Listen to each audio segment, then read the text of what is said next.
아기가 태어날 즈음에 부모는 아기 이름을 어떻게 지을까 그렇게 고민을 하죠.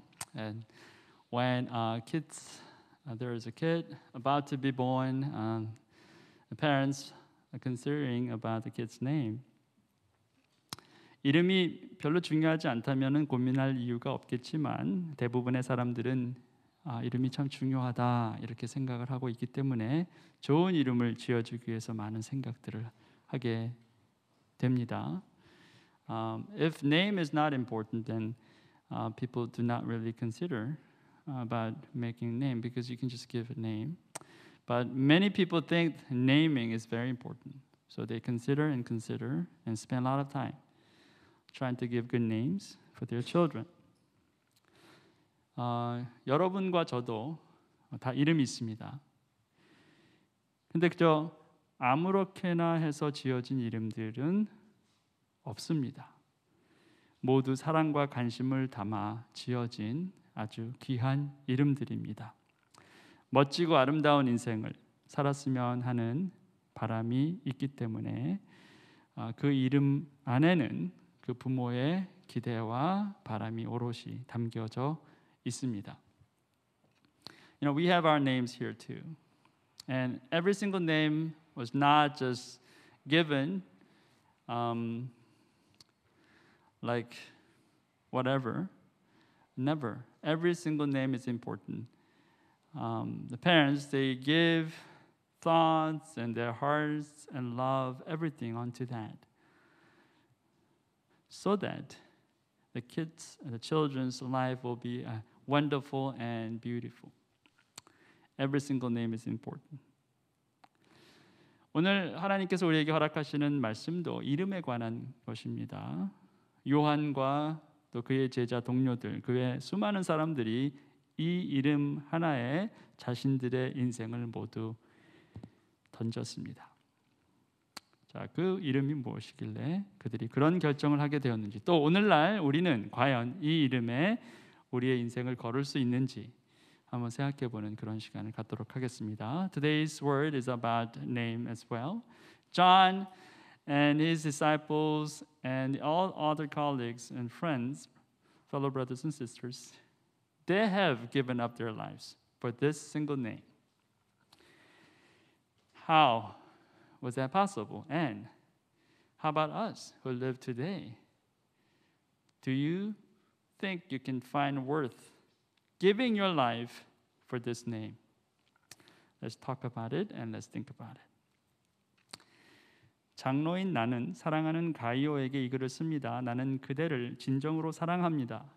The elder to my dear friend Gaius, whom I love in the truth.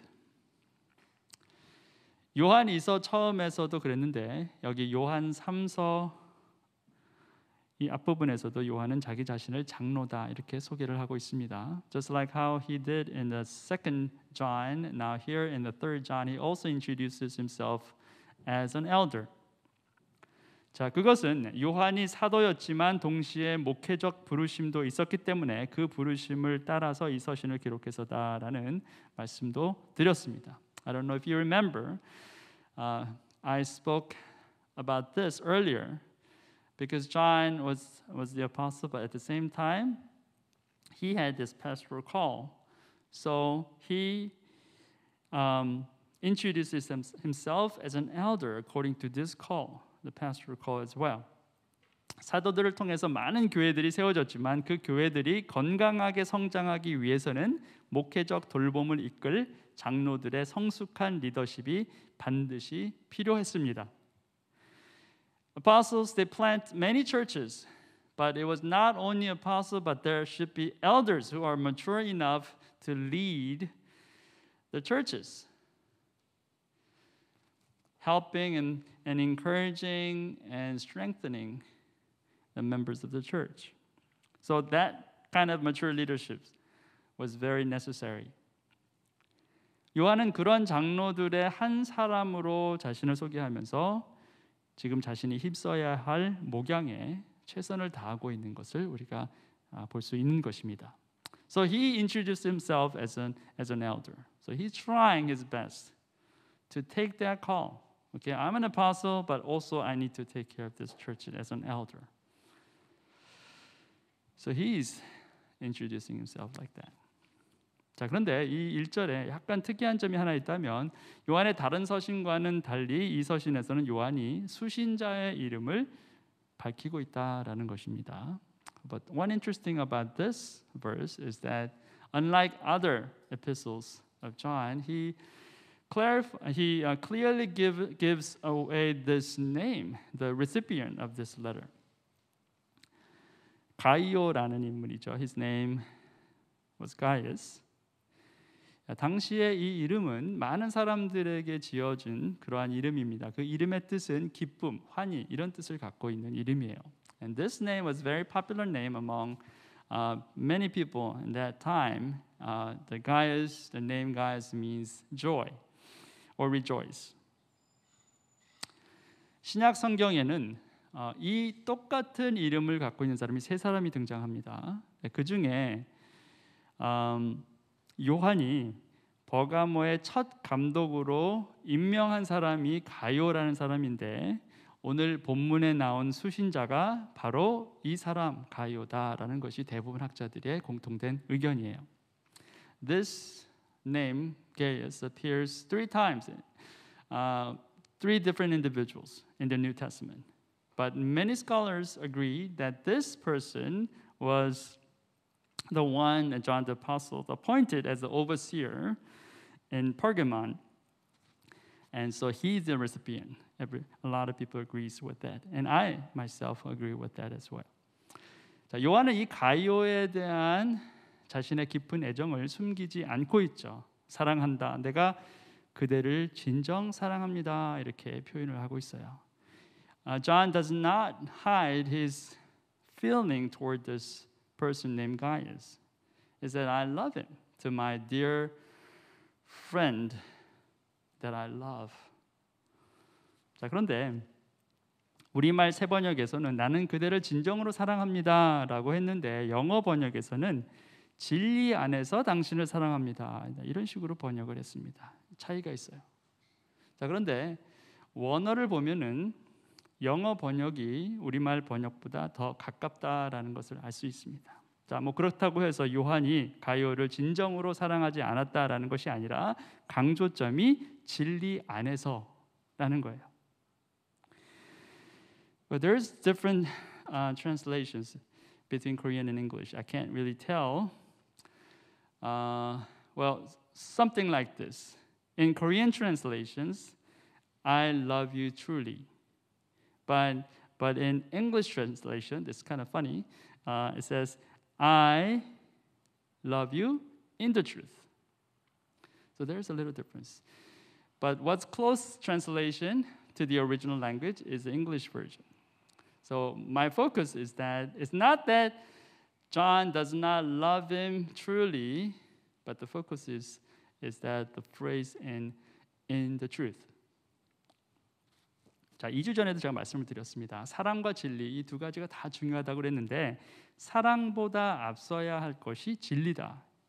이런 말씀을 드렸어요. 왜냐하면 진리 밖에 있는 사랑은 더 이상 사랑으로 존재할 수 없기 때문이다라고 말씀을 드렸습니다.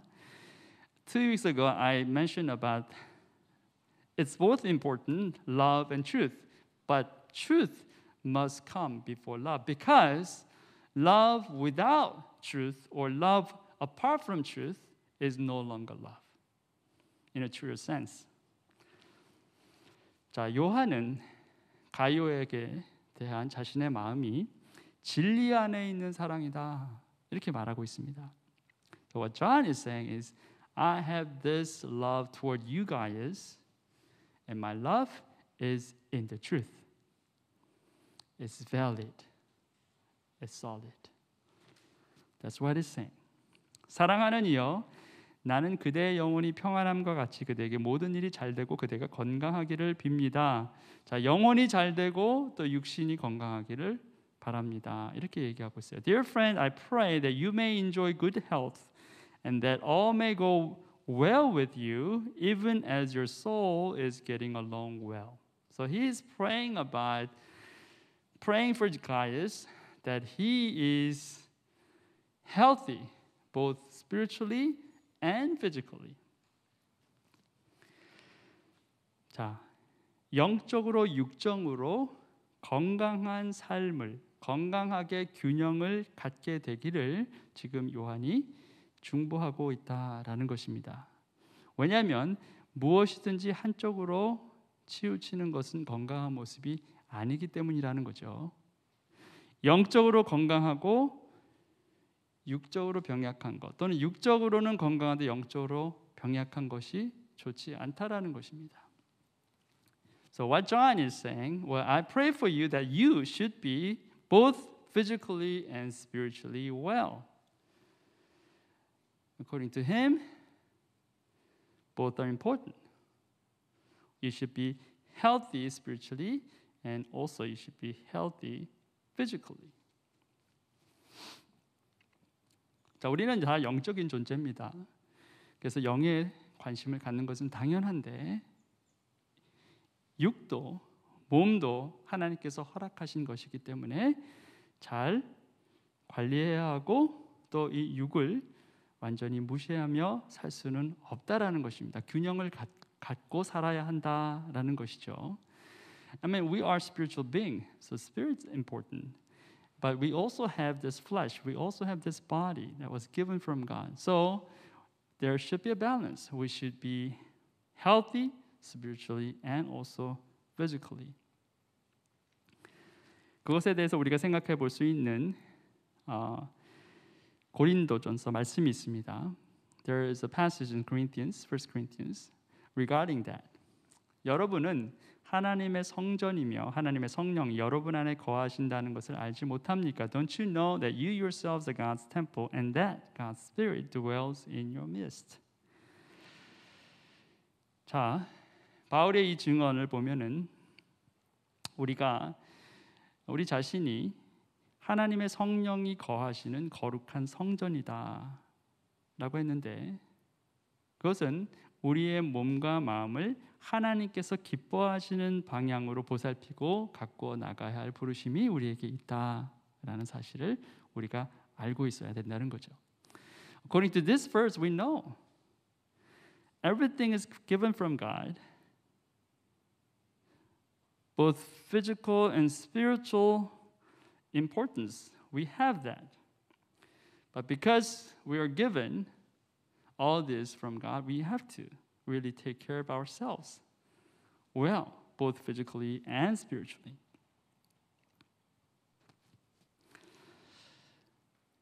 건강한 영혼 속에 건강한 육신의 활동이 도모될 수 있고 또 마찬가지로 건강한 육신은 건강한 영적 활동에 도움이 된다라는 사실이죠. So when you are spiritually healthy, then that will promote your physical health. At the same time, or vice versa, when you have healthy body, then that will help your spiritual health as well. 간단한 예로 기도에 열심인 사람이 운동도 성실히 할 수 있고 또 운동을 열심히 하는 사람이 기도에도 성실할 수 있다라는 것입니다. 물론 이것은 공식은 아닙니다. 반드시 그렇게 되는 것도 아닙니다. 다만 영혼과 육신에는 상관관계가 있다라는 것이에요. 그래서 서로 상승 효과를 낼 수 있다라는 것입니다. 다 귀하게 받아야 되는 거예요. 나의 영적인 생활이 중요한 것만큼이나 내 몸도 내 육도 하나님께서 기뻐하시는 대로 살아가야 한다라는 것이죠. Well, for example, if you are really passionate about praying, then you should be also diligent in exercising. Vice versa. If you exercise well, then that will help you pray better. I mean, there's no formula to that, and it's not like a equation. But what I'm trying to say is that you should be receiving this gift from God with seriousness. You take care of your spiritual areas of your life, but at the same time you have to take care of your physical areas of your life. 물론 건강이라는 것은 내가 노력한다고 다 이룰 수 있는 것은 아닙니다. 그것 또한 하나님의 은혜가 있어야 되는 것을 우리는 다 알고 있습니다. 다만 우리가 우리 안에 자유가 있다 하더라, 자유가 있다고 해서 우리의 육적인 것 또 영적인 것을 우리 마음대로 우리 생각대로 하는 것이 아니라 하나님의 뜻 가운데 우리 자신을 내어드려야 한다라는 사실에 우리가 주목해야 한다라는 것이죠. Well, what I'm saying is that being healthy is not something you can try and achieve by yourself. It has to be given from God as well. But what I'm saying is the focus is this: you have to take care of yourself because everything is given from you, given from God. 신도들 몇이 와서 그대가 진리 안에서 살아가는 모습 그대로 그대의 진실성을 증언해 주는 것을 듣고 나는 매우 기뻐했습니다. It gave me great joy when some believers came and testified about your faithfulness to the truth, telling how you continue to walk in it. 자, 여기도 또 진리가 나옵니다. 진리 안에 사는 삶, 진실성 이런 단어들이 계속해서 등장하고 있습니다. 자, 요한은 가이오의 삶이 이렇듯 진리 안에 사는 성실한 삶이다라는 사실을 알게 되고 굉장히 기뻐했다. 그렇게 말하고 있습니다. So here again, the word truth comes out again. Life in the truth or faithfulness to the truth. Like these kinds of words come out again and again. So what John is saying is that I am now finding out that you guys, your life is in the truth, and I am really, really glad to know that. 자, 우리는 진리가 드러나는 것에 대한 감사와 기쁨이 있어야 합니다. 그것이 때로는 우리를 고통스럽게 해도 말입니다. We should be glad and we should be thankful that truth is revealed, even if that hurts. This is very important. I'll say it again. You should pursue to see the truth revealed. And you should be thankful when truth is revealed, even if that hurts. 진리가 드러나는 것이 항상 기쁜 일만은 아닙니다. 그러나 그것을 추구해야 한다라는 거예요. 때로는 우리가 그것 때문에 힘들어도. 왜 그렇습니까? 예수님 당신께서 곧 진리시다라고 말씀하셨기 때문에 그래요.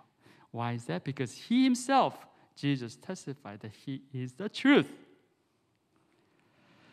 진리는요, 언제나 진리입니다. 경우에 따라 진리가 가려질 때가 있기는 하지만 그렇다고 해서 진리가 변해서 거짓이 되는 것은 아니라는 거예요. 진리는 항상 진리입니다. Truth is always truth. Truth sometimes is hidden or covered, but then that doesn't mean that truth changes to lie. No, truth is always truth. 우리의 삶이 언제나 진리 안에 거하는 삶이 되어야 하는 이유가 거기에 있어요. Our life should be in the truth always. This is the reason. Truth is always truth. 자, 요한이 가이오가 진리 안에 살고 있다라는 것을 알고 기뻐했던 것처럼 우리도 진리 안에 사는 삶을 서로 기뻐하는 사람들이 되어야 한다라는 것이죠. Just like how John was glad that he found out that Gaius was living in his life in the truth, we also should be joyful when we find that our lives are in the truth. 우리가 요새 뉴스를 보면은 참 답답할 때가 많이 있습니다.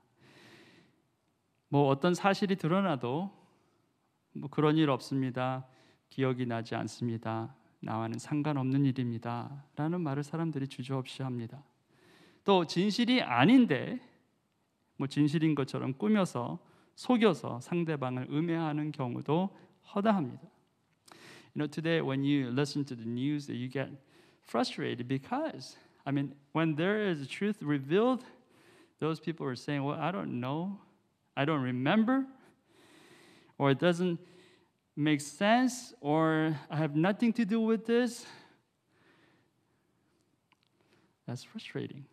Not only that, some people trying to make something as if that's true when it's not truth, because they want to hurt other people, other opponents.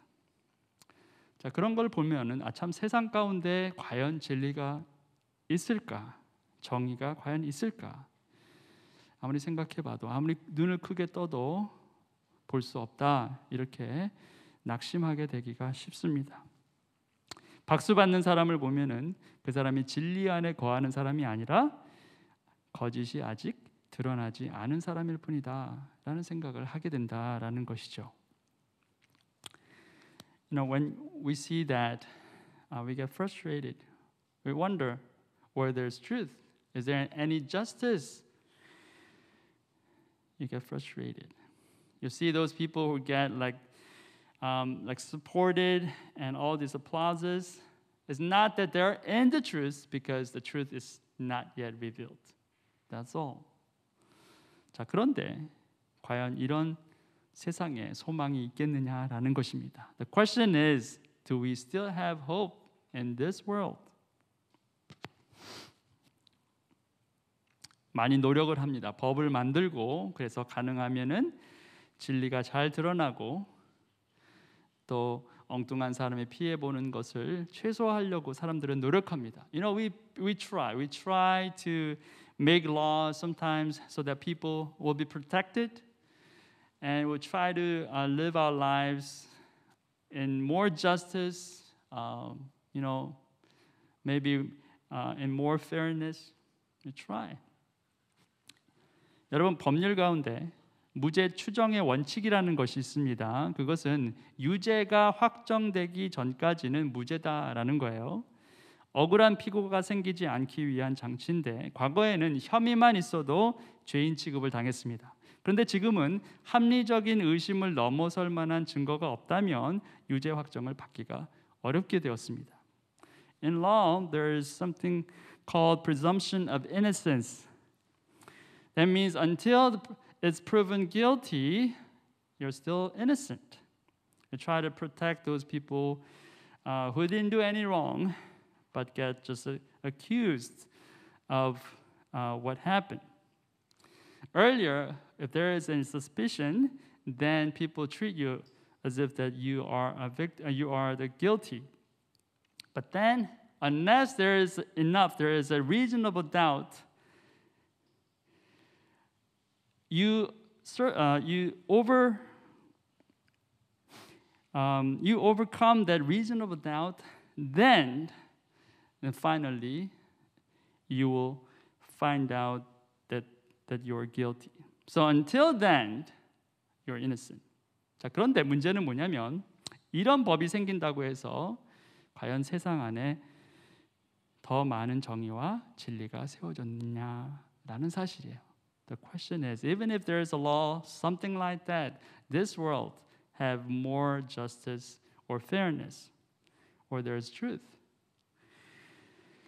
자, 보호받는 사람이 생겨난 것은 사실입니다. 그런데 동시에 벌을 피해가는 사람들도 많아졌다라는 거예요. 왜냐하면 협의를 입증하기가 그만큼 어려워졌기 때문에 그렇고, 또 돈이 많거나 힘이 많은 사람은 아주 비싼 변호사를 고용해서 이리저리 다 빠져나갈 수 있게 되었기 때문에 그런 거예요. 그러니까 법을 만들어도 여전히 정의를 세우고 진리를 세우는 것에는 어려움이 있다라는 거예요. But the question is, again, do we have more justice? Do we have more truth in our lives? Maybe not. I mean, there are different kinds of laws can be made, but there are still people who can manipulate this, try to get away with all the things they committed. So, even if there are more laws created or established, justice and truth are not improved in our lives. 자, 그래서 그렇다면 우리는 과연 진리를 세우는 것을 포기해야 할까? 그렇지 않다는 것입니다. 계속해서 소망해야 한다라는 거예요. 진리를 보고 기뻐하는 마음을 우리가 잃어서는 안 된다는 거예요. So, again, then should we just give up? because this world is full of injustice we can't fix anymore. No, we should keep pursuing to see the truth is revealed. We should keep trying to take joy when truth is revealed in our lives. 내 자녀들이 진리 안에서 살아가고 있다는 소식을 듣는 것보다 더 기쁜 일이 나에게는 없습니다. I have no greater joy than to hear that my children are walking in the truth. 자, 지금 요한은 90이 넘은 어르신이 다 되었습니다. 자, 그런데 지금도 진리 안에서 기뻐하고 있다라고 있어요. 진리 안에 살고 있는 그의 영적 자녀들의 삶을 보고 기뻐한다 말하고 있습니다. John is like 90s. He's a very old man. He says, I still rejoice in the truth. I am glad when I see my children walking in the truth. 자, 지난 60년간의 삶, 그가 30에 30에 주님을 만나고 이제 90살이 되었 60년 동안 그는 그의 삶 가운데 진리가 여전히 세워지는 것을 소망하고 있다는 거예요. 교회가 그렇게 많이 핍박을 받고 수많은 사람들이 목숨을 잃고 믿음 때문에 그럼에도 불구하고 그는 그의 소망을 꺾지 않았다라는 거예요. 왜 그렇습니까? 진리 대신 예수 그리스도께서 여전히 살아계심을 그가 믿었기 때문에 그래요. 그리고 그 믿음을 따라 살아가는 제자들과 그의 영적 제자들이 여전히 있었다는 거예요.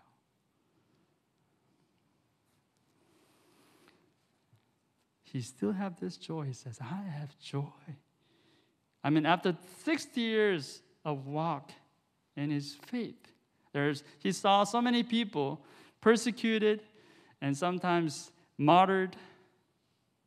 But then he says, I still have joy because I am in the truth. I know my children are in the truth.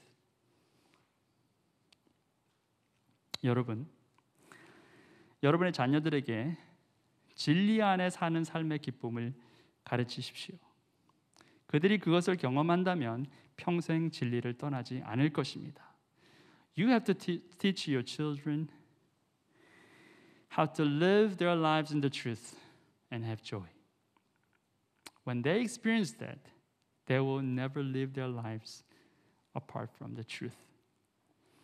그런데 그 가르침을 게을리하면 여러분의 자녀는 거짓 안에 살면서도 부끄러운 줄 모르며 살게 될 것입니다. 잘못을 저질러도 반성하기보다는 어떻게든 빠져나갈 궁리만 하게 된다라는 거예요. But if you're not diligent enough to teach your children to live in the truth, then your children will continue their lives apart from truth, feeling no shame. They only know how to get out of that trouble without any repentance, without any regret. 기쁨을 경험해야 합니다. 진리 안에 거하는 기쁨이 있어야 계속 그 안에 머물고 싶어 하게 되는 거예요. You have to let them experience the joy of truth, joy of living in the truth. If you have that experience, you want to continue living in that.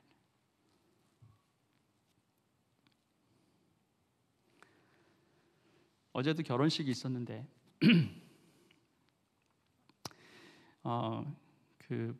이제 새로 부부가 된 그 커플이 전화가 왔어요. 저녁에 다 끝나고 숙소에 들어가서 그래서 저하고도 얘기하고 우리 진아 목사님하고도 얘기했는데 진아 목사님이 이제는 너희들 서로 헤어지지 않아도 되겠구나. 그러니까 네 그래요 행복합니다. 그 얘기를 했다는 거예요. 계속 머물고 싶어 합니다. 이것이 사랑이고 기쁨이면 그 안에 머물고 싶어 한다는 거예요. 진리가 얼마나 귀하고 얼마나 가치 있는 것인지를 알게 되면 그 안에 머물게 돼요. 그런데 그것이 아무것도 아니고 차라리 거짓 안에 있는 게 나한테 더 행복하다라고 배우게 되면 그 안에 계속 머물게 됩니다. 빠져나올 수 없어요.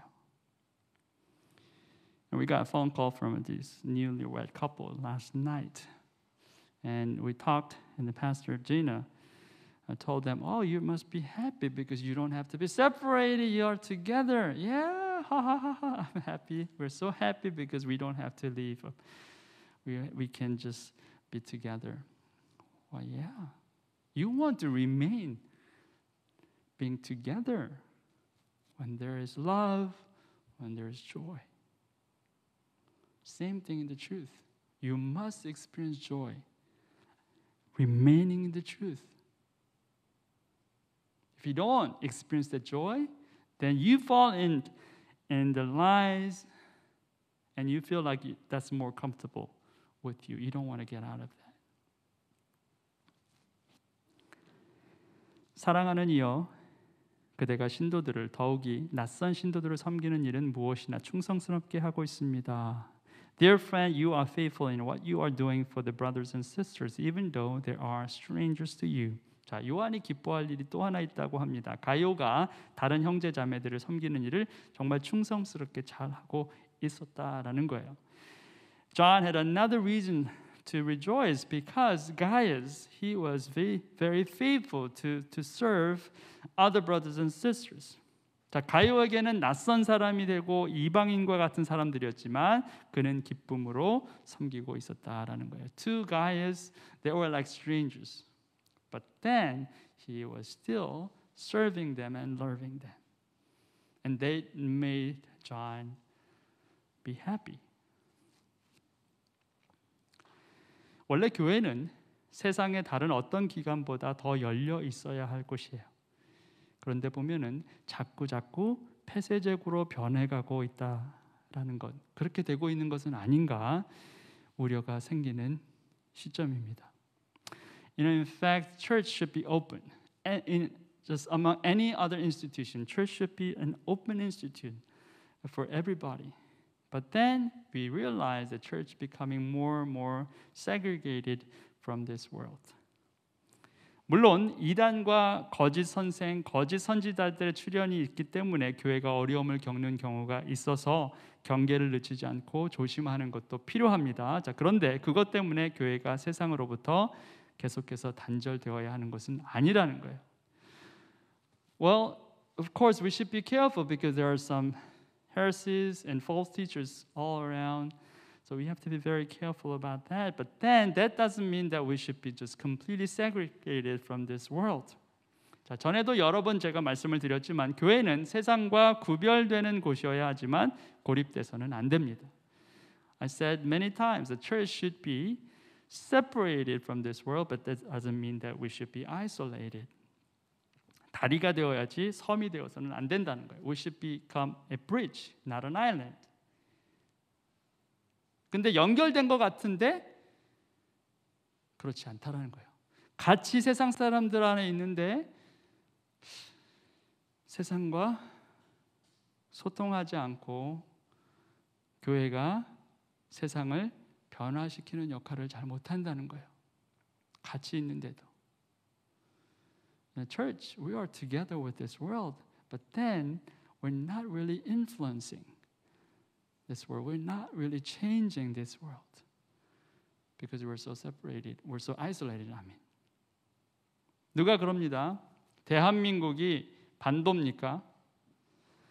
아닙니다. 섬입니다. 여러분 어떻게 생각해요? 대한민국이 반도가 맞습니까? 말은 반도인데 사실은 섬이라는 거예요. 북한이 있기 때문에 사실 밑에밖에 없어요. 연결된 것 같지만 아니라는 거예요. They say, Korea isn't Korea a peninsula or island? Well, it's an island because South Korea is separated from. It's connected with the North Korea, but there's no communication. There's no interaction. So we are like an island apart from everyone. It looks like we're all connected, but we're not. 어쩌면 교회의 모습이 그런 것이 아닌가 싶어요. 물론 교회가 세상의 영향을 받아서 세속화되는 것을 두려워하는 것 이해는 가지만 적극적인 영향을 주는 것에 교회가 실패하고 있다는 거예요. 여러분, 예전에 초대교회 때 만약에 세상에 영향을 주는 것을 두려워했다면, 거기로부터 영향받는 것을 두려워했다면 교회가 그렇게 강력하게 복음 전파에 힘쓸 수가 없었을 거예요. 그러나 그들은 자신의 목숨을 다 내어놓고라도 복음 전파에 힘썼습니다. 이유가 있습니다. 제가 곧 알려드릴게요. Even early church, they were under severe persecution, but then they were not hesitant to speak the truth and speak the gospel, share the gospel with other people. If they are all frightened and they are just completely disconnected from the world, then the gospel of Jesus Christ would not be reached to all the people. They were bold and passionate because of this reason. I'm going to tell you why soon. 그들은 교회 회중 앞에서 그대의 사랑을 증언하였습니다. 그대가 하나님이 보시기에 합당하게 그들을 잘 보살펴서 보내는 것은 잘하는 일입니다. They have told the church about your love. Please send them on their way in a manner that honors God. 자, 가이오의 사랑과 섬김을 받은 사람들이 교회 회중 앞에서 증언했다라고 말하고 있습니다. 내가 가이오라는 이 사람을 통해서 정말 많은 섬김을 받았습니다. 그렇게 말하는 거죠. 자, 이게 정말 하나님께는 얼마나 큰 영광이 됐겠어요. See, these people who got help from Gaius, they were testifying before the congregation. They're saying, well, this man Gaius, he was really serving us. Well, what a glory. What an honor to God. 자, 물론 우리가 다른 일을 섬기고 도와주는 것이 이렇게 항상 드러나는 것은 아닙니다. 보이지 않고 드러나지 않는 것이 더 일반적이라는 거예요. 그런데 굳이 이렇게 드러내 보이시는 것은 우리가 행한 선한 행동들이 영원히 묻히는 것이 아니다라는 것을 알려주시기 위함인 거예요. 우리에게 선한 일을 포기하지 않고 행하는 하나님의 백성들에게 용기를 주시기 위함이다라는 거죠. Well, but generally, whatever good works that you have done are not open, not revealed to other people, most of them hidden. But because it was revealed here in this case, because it's an encouragement for His people. Well, you are doing great work. You are doing good work for other people. You are serving other people. But know this, whatever good work you have done will not be forgotten. That's an encouragement for us. 지금 요한은 가이오의 선행을 칭찬하고 있는 거죠. 저와 여러분도 낙심하지 않고 끝까지 충성하고 끝까지 다른 사람을 사랑하고 섬긴다면 하나님으로부터 칭찬받는 때가 반드시 올 것입니다. Just like how Gaius, he tried to compliment whatever good work. John, he's trying to compliment whatever Gaius have done good. Well, just like that, God will also encourage us and give us a good word when we are faithful to the call that He has given to us. 자, 칭찬을 싫어할 사람 별로 없습니다. 자, 그런데 문제는 칭찬이 항상 약이 되는 게 아니라 독이 되는 경우도 있다라는 거예요. 자, 칭찬이 약이 되느냐 독이 되느냐를 알 수 있는 방법이 있습니다. You know, compliment or admiration. There are not many people who don't like admiration or compliments. But then sometimes admiration and compliment, instead of that benefits you, sometimes it becomes like poison to you. How do you discern that? 칭찬을 우리가 듣고 나서 용기가 나면 약이 되지만 칭찬을 듣고 나서 마음속에 교만이 생기면 그게 독이 된다는 거예요. When you hear compliments from other people, when you get encouragement, then it becomes like a medicine to you. But whenever you hear compliments from other people and you become prideful, then it becomes poison to you. 그래서 우리는 칭찬을 잘하고 또 잘 받는 지혜로운 하나님의 백성들이 돼야 돼요. That's why we have to be very, very wise when it comes to giving compliments and receiving compliments. 그래서 이 공동체도, 교회 공동체도 마찬가지입니다. 우리가 세상 사람들이 정말 힘들고 뭐 당신은 형편이 없습니다 막 비난하고 막 그렇게 해도 이 공동체의 단 한 사람이라도 여러분을 격려하고 진짜 진심을 다해서 잘한 것을 칭찬한다면 우리는 힘을 얻게 됩니다. 그러한 공동체가 돼야 된다는 거죠. Even this community, we should be like trying to encourage one another. When there are so many people trying to accuse you or give you a hard time, when there is one single person in the community that gives you encouragement, then you have strength to go on. 자, 그런데 그렇게 끝까지 잘 섬기고 칭찬하고 세워주는 일, 그것을 계속하기 위해서 우리가 놓치지 않아야 할 것이 딱 한 가지 있습니다. 그것이 오늘 말씀의 핵심이에요. 제가 아까 말씀드리려고 했던 것이 바로 이겁니다. In order for us to continue our good work, continue to encourage others, continue to serve others, there's one thing that we must have. That's the focus of our message today. That's something that I wanted to tell you. 그들은 그리스도의 이름을 전하기 위하여 나선 사람들인데 이방 사람에게서는 아무것도 받지 않았습니다. It was for the sake of the name that they went out, receiving no help from pagans. 그의 이름을 위하여, for the sake of the name. 자, 그것이 우리가 집중해야 될 일이라는 것입니다. 그리스도 그 이름에 집중하는 삶이에요. The name, for the sake of that name, that's the focus that we should have in our lives. 요한도 가이오도 그리고 그 외 수많은 그리스도의 제자들도 모두 그 이름 예수 그리스도의 자신의 모든 것을 걸었습니다. 그 이름을 전하기 위해서 일생을 바쳤어요. 자, 왜 그렇습니까? 그 이름의 가치가 그토록 컸기 때문이다라는 거예요. Everyone, John, Gaius, and all other Christian fellow brothers and sisters, they have given everything for this name. In order for them to deliver this name to all other people, they have just invested, they have given up their entire life. Why? Because this name has that much value.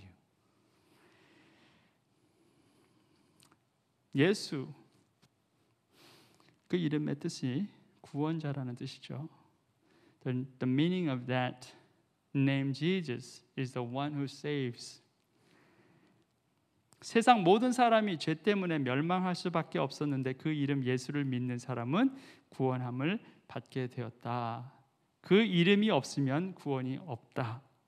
다른 이름이 있다면 그 이름을 시도해 보겠지만 다른 이름이 주어진 일이 없다. 오직 그 이름 하나다.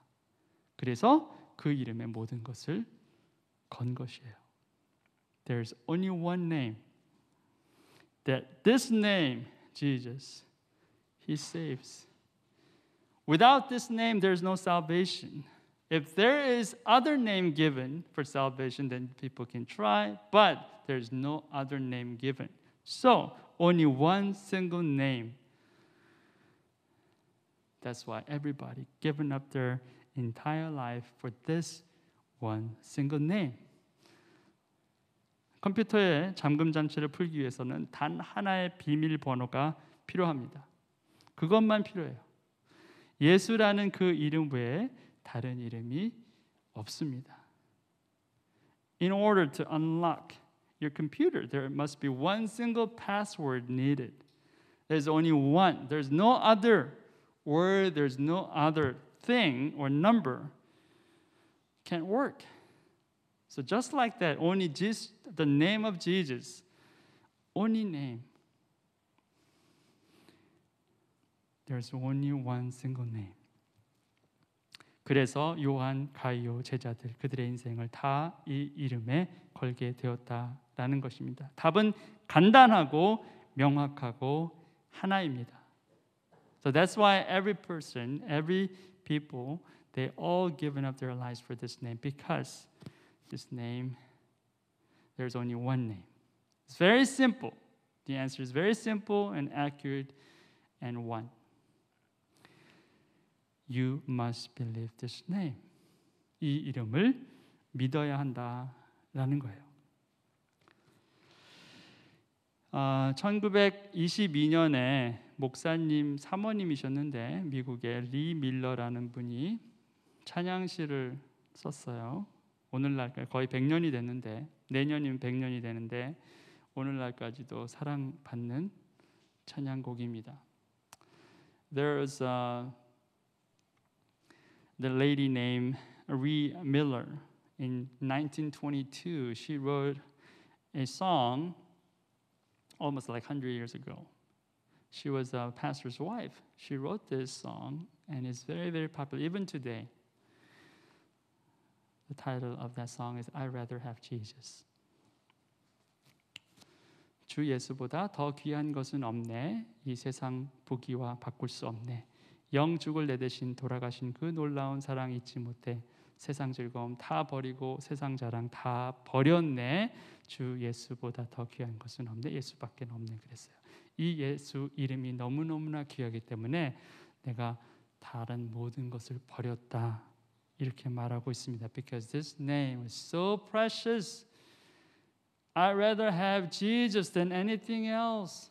So I have given up everything because this name is the greatest. He is the one that I trust and I only have Him.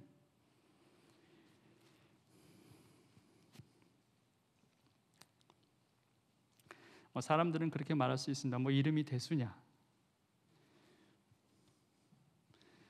People might say, well, what one single name can do?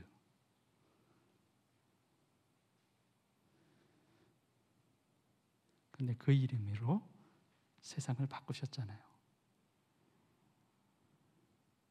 그 이름으로 여러분의 인생이 바뀌었습니다. But you have to realize, with this name, God changed everything. With this name, you know that your life is changed.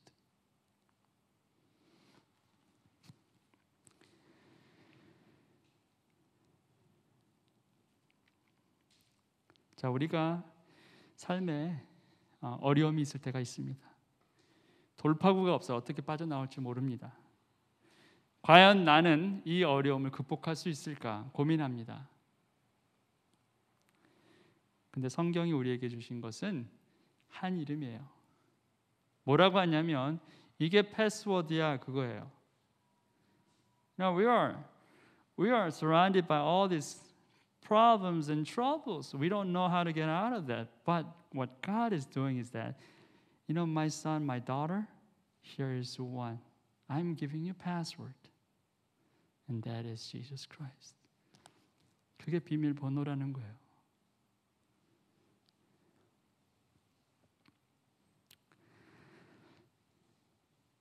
그 이름이 있다면 포기하지 않게 됩니다. When you have that name, you don't give up. 하나님께서 여러분을 포기하지 않으셨기 때문에 그 이름을 주신 거예요. 구원하겠다고. God did not give up on you. That's why He has given you that name, the one who saves. 그런데 왜 포기하려고 하냐는 거죠. Then why are you trying to give up? No. God has not given up on you. 하나님도 여러분을 포기하지 않으셨어요. 오늘 이 자리에 여러분의 마음 가운데 딱 한 가지만 있으면 됩니다. 내가 다른 그 무엇이 아니라 이 이름을 붙잡겠습니다. You just have to have one single thought in your heart. God, I don't need any other name, but I only need this. I'd rather have Jesus. 주 예수 밖에는 없습니다. 아니, 앞으로도 저는 아주 많이 넘어질 거고 또 실패하고 어쩌면 더 힘든 상황이 있을 수 있습니다. 그러나 저는 이 이름을 끝까지 붙잡겠습니다. 이 이름이 패스워드이기 때문에 그렇습니다. 그거예요. Lord, I might fall. Maybe in the future I might be in trouble, greater trouble. But I will never give up. I will still hold on to this name because this name is a password. 마지막 절입니다. 그러므로 우리는 그런 사람들을 돌보아 주어야 마땅합니다. 그래야만 우리가 진리에 협력하는 사람이 될 것입니다. We ought, therefore, to show hospitality to such people so that we may work together for the truth. The word truth comes out again. 다 진리 말씀이 또 나옵니다. 자, 왜 그렇습니까? 예수 그리스도가 진리이기 때문에 그런 거죠. The word truth comes out again. Why is that? Because Jesus Christ is the truth. He is the only hope that we have. 예수만이 우리의 유일한 소망이다라는 것입니다. 그 이름이 아직 없는 사람에게 또한 그 이름이 이미 있는 사람에게도 이 이름은 유일한 소망입니다. You don't have this name yet? Well, to you, you have this name already? Yes, to you as well. This name is the only hope that you have. 오늘 저와 여러분에게 이 한 소망이 강하게 자리 잡고 여러분 인생을 이끌어가는 그 이름 되시길 주님의 이름으로 축원합니다. 아멘. Yeah. I want to bless you with this single name. You live this one life. This one name will carry you till the end, and you will never be regretted. 아멘. Let's pray. 기도하시겠습니다.